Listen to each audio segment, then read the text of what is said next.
Good evening. Welcome to Progressive Sue. My name is David Stevenson. Emily Volpentesta, my co-host, and I have a visit from Lindsay Farrell tonight from the Working Families Party. Lindsay's been on before, and we talked about a little bit about the Working Families Party and what they're up to now. But we're going to take a step backwards tonight, and we're going to hear a little bit about the history of the Working Families Party. Because as the audience know, the Republican Party bloomed suddenly in the 1850s, and look what they are now. I was going to say look where they are now, but that's not a very complimentary thing to say, I guess, though. So, Lindsay, take us back to the beginning of the Working Families Party. Sure. Well, the beginning wasn't too long ago. I don't know how much of a history lesson this will be.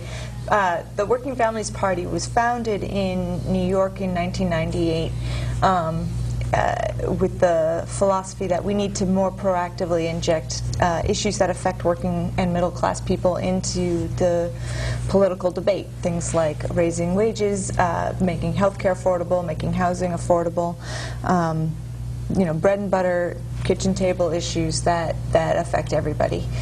And we were formed in New York in 1998, as I said, with the philosophy that we were going to use fusion politics, which is this thing where we cross-endorse major party candidates. We're very different in that way from other third parties. Most third parties routinely run their own candidates, knowing often that they're only going to get a small percentage of the vote, 2%, 3%. And ultimately, they have no effect over how the people who do win govern. So we took an approach that we were going to give our endorsement to candidates from any party, whether they are Democrat or Republican or our own, with the expectation that we would be able to push them to govern better once they got into office. So you hold candidates' feet to the fire, so to speak. Sometimes we do that. I mean, we endorse candidates either for a couple of reasons. Either because they're great to begin with, they're good on the issues that we care about, and they champion working people and middle class people's issues, and we want to make sure that we help get them into office because we want them there. Or they're pretty good on our issues most of the time, and we can use our support to, push them a little bit farther to stand up when it really, really matters for working people and middle class people. Okay. Now Emily and I, we're on the show together because she was on at the end of last year, and we talked predominantly about health care. Mm-hmm. And she's a licensed massage therapist, very good one. Where does health care fit into the goals of the Working Families Party? Healthcare has been a very, very high priority for us as an organization, pretty much since we were founded. I should say, I'm talking about how we were founded in New York. We do exist in several states now.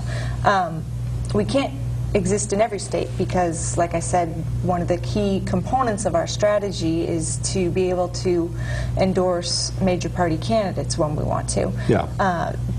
The major parties over the course of the last century and a half have illegalized that in most states. So in 2002 we came to Connecticut, and we now exist in Vermont, Delaware, Oregon, South Carolina, and to a limited extent in some other states that don't have that cross-endorsement. Healthcare has been an important issue in all of those states since we founded, and there's some mixed response, obviously, to the health care package that passed in Congress recently, but we're overall more happy with it than not, and glad that it passed. How did you get involved? How did I personally get involved? Yes, I'd be interested. Sure. That's, I guess, was it personal motivation or? Yeah, well, I didn't have anything to do with politics, really. I was a graphic designer out of college, and I got frustrated with looking at the problems that the world had. George Bush was running for a second term at that point, and I was so frustrated with the way that healthcare wasn't really being talked about at all at that point. Wages were becoming increasingly low in relation to the cost of living, and I felt like I wanted to be part of the side that was doing something about that, so I started knocking on doors to defeat George Bush for the Working Families Party in New York. back in 2004, and that's how I personally came to this. Were you still in Italy in 2004, Emily? Yes, I was. What did you see in Italy? What kind of chatter was there about the election in America? Well, at first, and when I went in 2000, people were joking in Italy how we didn't really have a president.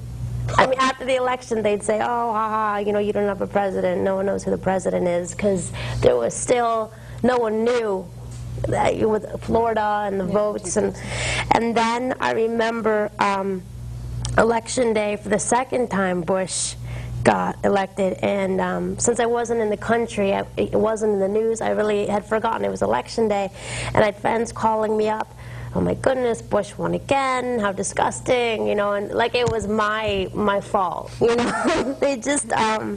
They were just horrified. And I remember people telling me, you know, Italian journalists were being killed, and friends telling me, you know, "Emily, we're not fighters, we're lovers, and we don't want this war." And I remember at that point there was a whole thing with French president pulling out, and everything was anti-French, you know, freedom fries and freedom. So I think there was a deep sense of anti-Americanism, and I remember at one point there was a synagogue in this piazza I was living at in Modena, and some guy, he was Jordanian or Kuwaiti, he actually put himself in his car with a propane tank and blew himself up, and it was this huge explosion. So I think there was a lot of anti-Americanism at that time, definitely, in Europe. In 2004. The party system in Italy is a totally different... Yes, exactly. You can have a million, it seems like it, posters from communists to the Daisy Party to... you could talk a little about that, right? How when there's an election in Italy, you could have hundreds of different parties, whereas here there's the bipartisan system. Would you like to talk about that a little bit? Sure. I mean, you know, Working Families really rarely runs its own candidates. We do sometimes when we've made a calculated decision that it's worth it or that we think that we can win, but usually we cross-endorse somebody from either of the major parties. You know, we didn't necessarily form with the expectation that we would have as many elected officials as the other parties tend to have.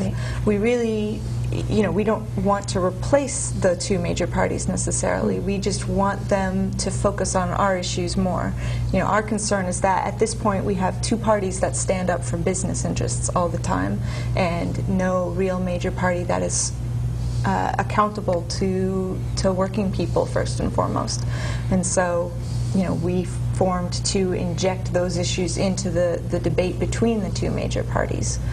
You know, a lot of people have written books about this and studied this, and there are a lot of theories about this, but the American system is really very different from that, because we have these two major parties, and then we have lots of minor parties in this country. It's not that they don't exist. You know, you have the Greens, you have the Libertarians, a whole, you know, a rainbow of these different kind of viewpoints, but for whatever reason, they don't seem to really be effective at injecting their top priorities into the political debate that we have, or at least the way that I would say, you know, we've begun to have some success with that as the Working Families Party.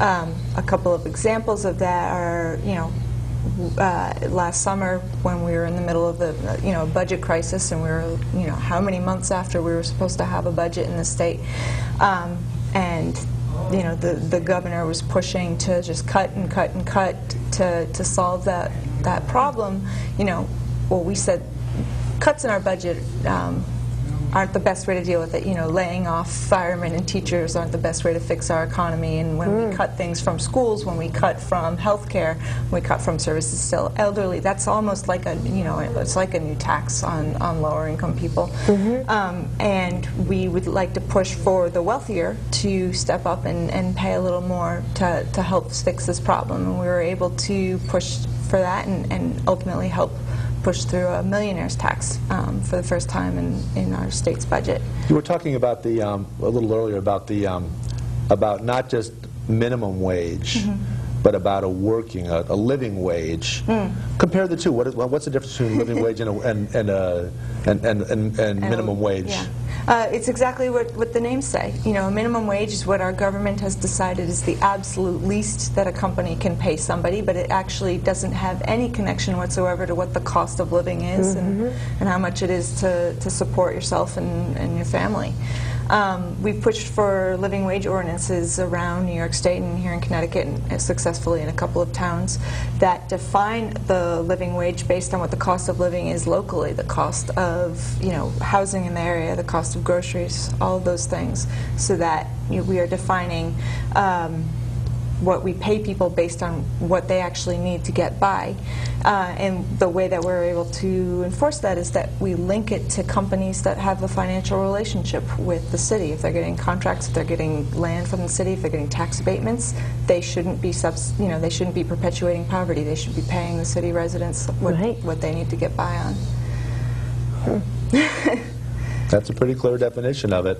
What about what does a living wage entail? You mentioned about enough money to pay the bills, but what are basic needs that people have? You know, I think that changes perhaps by family, but I mean, we all know that you need a roof over your head, you need to put food on the table, you need to be able to pay your energy bills, which is becoming increasingly difficult. All families need access to transportation. Education is increasingly an important part of a family budget. And the situation that we're in now is the cost of food, the cost of gas, the cost of electricity, the cost of rent. These things are all going up, and our wages are not. They are not keeping pace. And so, you know, our agenda is to fight to close that disparity.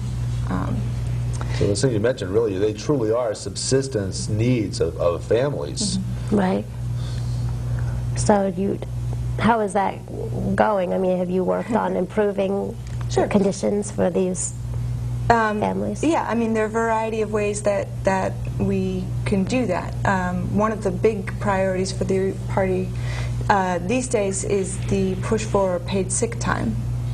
We're working on legislation that would require businesses of a certain size, you know, larger businesses, to provide at least a few days a year to their employees to take off when they're sick or their child is sick, or to seek preventative care, that kind of thing. It's a way to give a little bit more economic security to low-income and middle-class families who are living paycheck to paycheck and cannot afford to miss pay or even worse, to lose a job just because somebody in the family got sick for a few days. Right. Wow. And what does it cost society in general when somebody in a restaurant or somebody in the healthcare profession goes to work sick? I mean, what can happen out of that, all the evil that can come from that? Well, a lack of paid sick days causes several problems. First, there's the obvious problem that it's bad for the employee, right? They're missing pay. Sometimes they get fired. And so that's something that we want to address. But the problem that, as opposed to the greater public, is, you know, the people who lack paid sick days are most likely to be in professions that have a high level of contact with the public. They serve us food, they, you know, take care of the elderly, they drive school buses, they work retail. So their germs become our germs. Right. There was a a study that was done a few months ago that was released fairly recently that showed that 7 million people caught H1N1 at work from a sick coworker. Wow. Wow. Undoubtedly, that would be reduced if people who were living paycheck to paycheck could afford to take a day off when they got sick. That kind of thing. So providing for one paid sick day could hypothetically keep there from being 100 sick days spread over 100 people. That's probably an exaggeration, but you know, diseases spread, and so when you're in contact with other people, it's not good. On top of that, a lack of paid sick days frequently poses one more barrier to people getting health care when they need it. You know, to being able to get the preventative care or early treatment for whatever it is that they need. Whether it's women who need prenatal care, people who have a cough that's later down the road going to develop into something much more serious.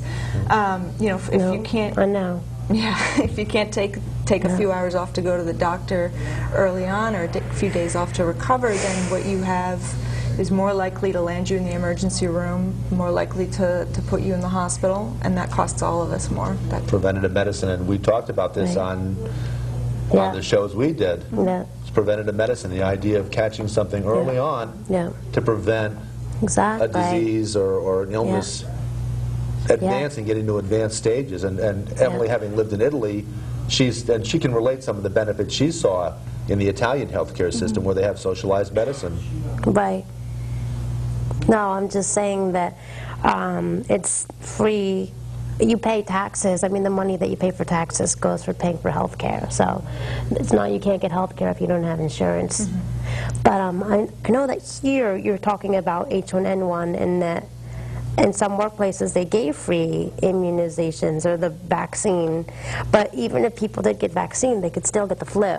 You know, and that happened, you know, where I was working. You know, some people got the vaccine, but they still got the flu. So, you know, I just think you're right. People should be able to take a day off when they're sick and not worry about losing their jobs. Everybody gets sick at some point, you know. It doesn't matter how much you wash your hands or how many vaccines you get. You know, everybody gets sick at one point. You know, I think one of the interesting things about the paid sick days issue is that it really has become a predominant issue in politics in Connecticut. And, you know, part of that is just because the voters of Connecticut are very receptive to it. You know, people get this issue at the grassroots level. It's important to people at the grassroots level. But it also is, you know, this issue gets asked about when there are gubernatorial debates without us even asking them to talk about our issue, and part that is in part because you know, candidates know that this is something we're going to be looking at them about, and they know that this is something that's essential to getting the Working Families Party endorsement. So you plant the seed, so to speak, and make sure that you water it and germinate it within the candidates. Yeah, I mean, we need to be clear about the things that are important to us. It doesn't work otherwise. So when you choose a candidate to endorse, whether it's Democrat or Republican, what are some? Can you give some examples of people that you have endorsed and what issues you were looking at when you chose to endorse certain people? I would say in 2008 we endorsed Jim Himes for Congress against Chris Shays, and you know there are a lot of factors why Jim Himes won, and when that seat had been so difficult for the Democrat to take in the past. We definitely like to think that we were one of the more important ones. There are a lot of factors, but we were one of them. And you know, out of 11,000 votes that he won by, he got 9,000 on our line. We did, you know, 20,000 doors knocked for that race, and talked to, you know, thousands and thousands of voters, which clearly helped towards that victory. Now, you know, we are happy that we helped elect him and get him into Congress. We don't always agree with what he does, but we do most of the time. And the important part about this strategy is that we have a relationship with that elected official because of the support that we gave him getting into office. And now when controversial issues come up, such as the Employee Free Choice Act, or you know, the public option, or you know, regulating the financial industry, he has an interest in our position on those issues. So he keeps his door open to you. Yes, and that's excellent. And likewise, you know, we're interested in making sure that that's a relationship that we can keep and endorse him in the future potentially. So we got almost 85,000 votes on our line in 2008, which is pretty exciting. It's 5.5%, almost 6% of the vote, and this is going to be an exciting year for us potentially, because you know the governor's races this year, a lot of the constitutional offices, and you know, we would like to get some good people in, and we would also like to make sure that we keep them good people once they're in office. 5 or 6%. That's really, in fact, a wider margin than nearly any race is decided by anywhere. So 5% is a huge swing vote. Yeah, a lot of, I mean, most close races, I would say that's the margin in a lot of close races. I bet that covers 80% of elections, probably less than 5% difference.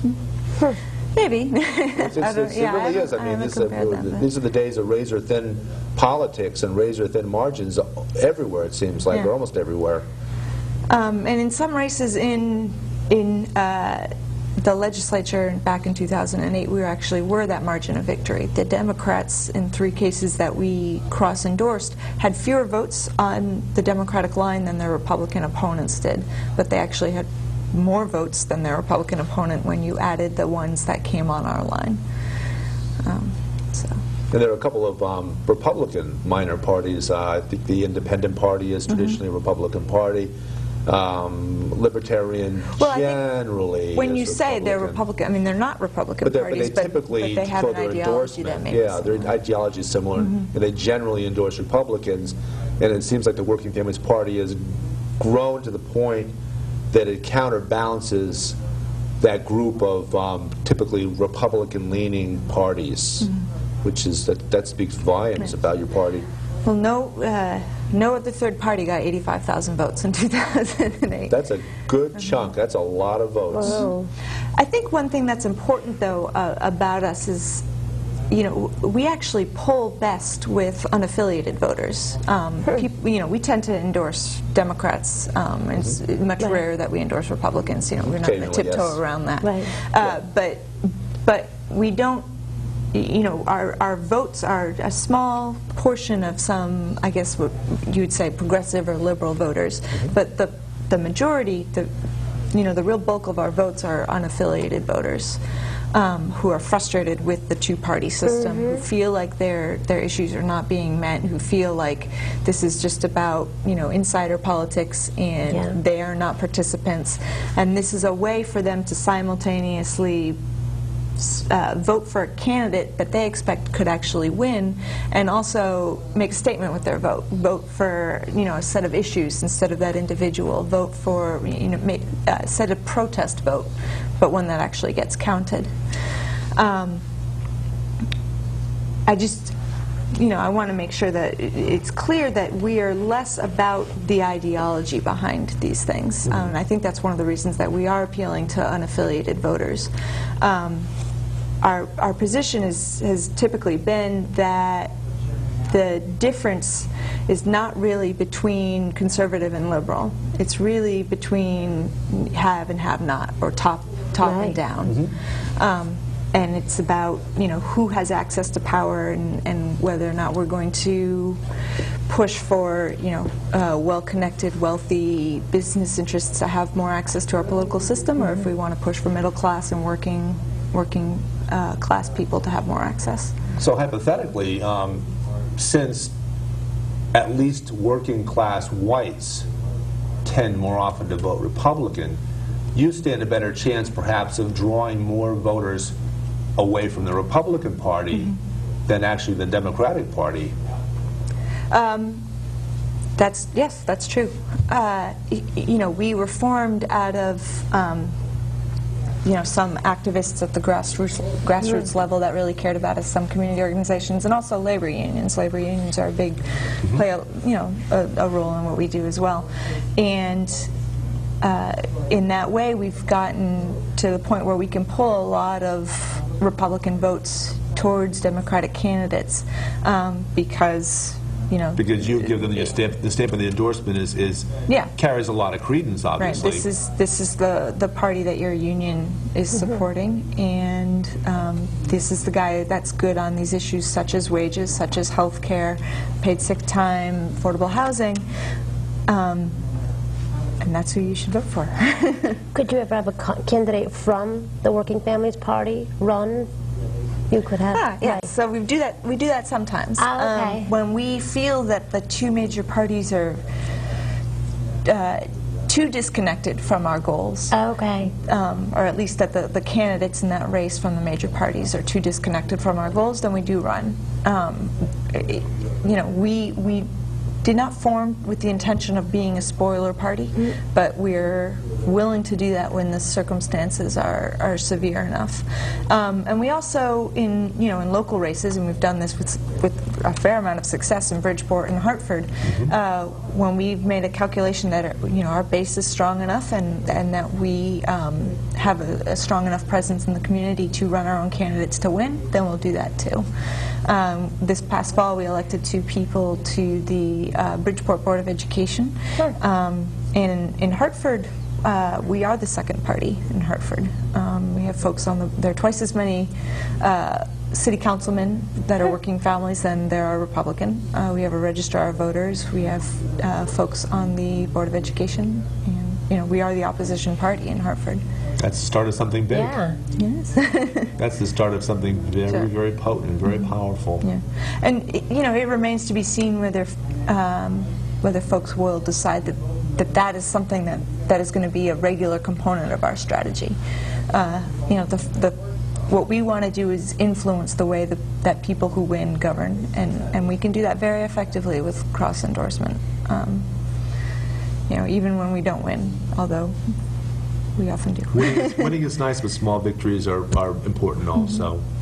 Well, when somebody votes on the Working Families line, it's not just a message sent to that one candidate. You can see how many votes come on our line, and that is a clear number to all candidates, to all politicians, and all of the districts about the number of people in their district that prioritize these economic justice issues, that care about the cost of energy, care about the cost of health care and wages and things like that. Now, winning, is there some threshold of getting a certain number of votes within a municipality that keeps the Working Families Party on the ballot going forward? Because last year I ran in Danbury and in Bethel as a 1% candidate, and by doing that, by getting 1% on any issue, on any, I think it was a citywide race. Any citywide position, 1% gets the party on the ballot. I don't know whether it's forever or there's a time limit on how long it gets you on the ballot, but I did that for the Working Families Party, both in Danbury and Bethel. And don't even ask me how I ran in two cities at the same time. This is all quirk of election law, but yeah. So we have to get 1% in a race to maintain our party status in that race, which we rarely get less than 2 or 3%. So that's not really. Once we're on, we're pretty much set. I got 9% in Danbury. That's because there's only one guy on the ballot. Dan Jowdy. 1 minute? Okay, good. We're going to wrap it up now. Closing thoughts. Look forward. Yeah. Take us forward into the future. Take us 5 years from now.